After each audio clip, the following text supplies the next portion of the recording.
안녕하세요. 디모데의 파송과 에바브로디도의 송환을 통보합니다. 오늘 본문은 빌립보서 2장 19절에서 30절입니다. 19절. 내가 주 예수 안에서 디모데를 여러분에게 빨리 보내고자 하는 것은 나도 여러분의 형편을 알고 마음의 시원함을 얻으려는 것입니다. 디모데는 바울을 통해 개종되었고 바울의 제2차 전도 여행 때 바울을 수행하는 동역자로서 빌립보 교회의 설립에 동참했었습니다. 제3차 전도여행 때 빌립보를 최소한 2번 방문한 것으로 봐서 빌립보 교회와 꾸준한 관계를 맺고 있었음을 알 수 있습니다. 따라서 바울이 빌립보 교회에 디모데를 보내는 것은 최상의 선택인 것입니다. 주 예수 안에서라는 표현은 바울이 수없이 쓰는 말입니다. 이 말은 주의 힘입어라는 뉘앙스를 나타낼 때도 있고 주의 순종하여라는 뉘앙스를 나타낼 때도 있습니다. 여기서는 주의 힘입어라는 뜻입니다. 자신이 처한 상황을 인간적인 가능성 안에서만 보면 디모데를 그들에게 보낼 수 있을지 없을지 확신하지 못하지만 세상과 역사를 다스리시는 주 예수의 주권에 힘입어 디모데를 보낼 희망을 가지게 된 것입니다. 20절. 디모데와 같은 마음을 품고 여러분의 형편을 진정으로 돌볼 사람이 내게는 아무도 없습니다. 디모데를 선택한 이유는 바울과 같이 동역하고 일하는 사람은 많지만 바울과 같은 마음으로 빌립보 교회를 진실하게 걱정하며 생각할 자는 디모데밖에 없기 때문입니다. 진정으로라는 단어의 원뜻은 친족 관계를 말합니다. 디모데는 빌립보 교회에 깊은 관심을 가지고 있었는데 그런 관심이 마치 자기 친가족에 대해 갖는 것과 같은 진실된 관심이었다는 것입니다. 21절. 모든 사람이 자기 자신의 일에만 몰두하고 그리스도의 일에는 관심이 없습니다. 여기서 모든 사람은 세상 사람들을 가리키는 것이 아닙니다. 그리스도의 일에 관심이 있을 것으로 기대되었던 바울 주변에 있는 그리스도인들을 가리킵니다. 감당할 만한 자격이 있음에도 스스로 못 가겠다고 변명한 자들을 가리킬 것입니다. 그리스도에 대한 그들의 헌신이 이기심으로 혼탁해 있기 때문에 바울은 그들을 신뢰하지 않는다는 것입니다. 22절. 여러분은 디모데의 연단을 알고 있습니다. 자녀가 아버지에게 하듯이 그는 복음을 위해 나를 섬겼습니다. 연단이란 단어는 바울이 즐겨 쓰는 용어로 신약에서 사용된 7번이 모두 바울에 의해 쓰여졌습니다. 디모데가 어떤 시험을 받고 어떻게 합격했는지 디모데는 증명된 지도자라는 것입니다. 자녀가 아버지에게 하듯이란 표현은 바울 곁에서 마치 아들처럼 함께 일했다는 것을 말합니다. 이런 모습은 바울 당시의 정황으로 볼 때 일반적인 모습입니다. 당시 대부분의 아들들은 아버지를 따라다니면서 무역 상거래와 같은 기술 등을 배우면서 함께 일했습니다. 섬겼다는 말은 노예처럼 섬겼다는 뜻을 가집니다. 디모데가 바울을 섬김에 있어 종이 주인을 섬기듯 전적으로 복종하며 섬겼음을 알 수 있습니다. 23절, 24절. 그러므로 나는 내 형편이 허락하는 대로 즉시 그를 보내고 싶습니다. 그리고 나 자신도 곧 가게 되리라고 주 안에서 확신합니다.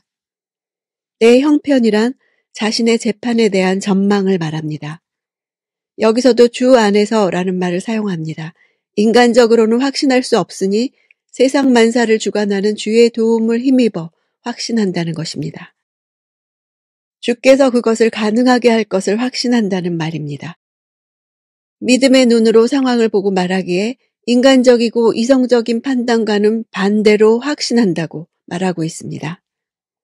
믿음은 인간의 이성이 더 이상 소망할 수 없다고 판단하는데도 하나님의 약속을 소망하며 확신하는 것입니다. 그래서 신앙과 이성은 반비례할 때가 있습니다. 25절.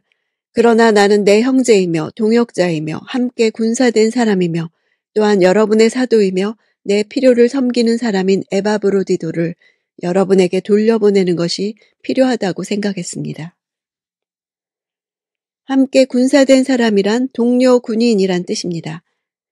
바울이 군사 용어를 사용한 것은 에바브로디도가 자신과 함께 복음을 위해 대적자들의 대항에서 목숨을 걸고 싸웠다는 것을 나타냅니다. 26절, 그는 여러분 모두를 늘 사모하며 또 자기가 아프다는 소식을 여러분이 들은 줄 알고 늘 걱정하고 있었습니다.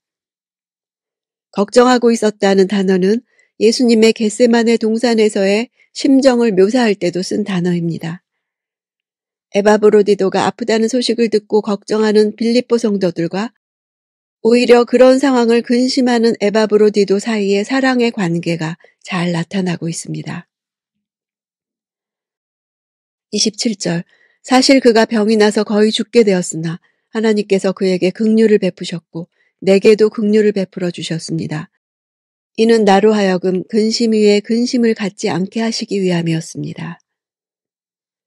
바울은 여기서 처음으로 자기의 상황에 대해서 근심하는 것을 보여주고 있습니다. 이제 자신의 수영 생활이 얼마나 힘든지를 간접적으로 보여주고 있습니다. 이러한 상황에 자기를 수발드는 에바브로디도까지 죽으면 어떻겠습니까? 그래서 바울은 하나님이 에바브로디도에게 베푸신 자비를 곧 자신에게도 베푸신 것으로 이해하는 것입니다. 28절, 그러므로 나는 여러분이 그를 다시 만나봄으로 기뻐하고 나 또한 마음의 고통을 덜기 위해 그를 급히 보냈습니다. 그를 급히 보냈다고 부정과거형을 쓰고 있습니다. 편지의 시제를 편지가 도착해서 읽는 사람의 관점에서 쓴 것입니다. 이런 것을 편지체 부정과거, 서신적 부정과거라고 합니다. 29절, 여러분은 주 안에서 큰 기쁨으로 그를 맞아주고 그와 같은 사람들을 귀하게 여기십시오. 주 안에서가 또 나옵니다. 에바브로디도를 질병과 역경을 극복하게 하신 주의 능력과 사랑에 힘입어 기쁨으로 맞아주라고 권합니다.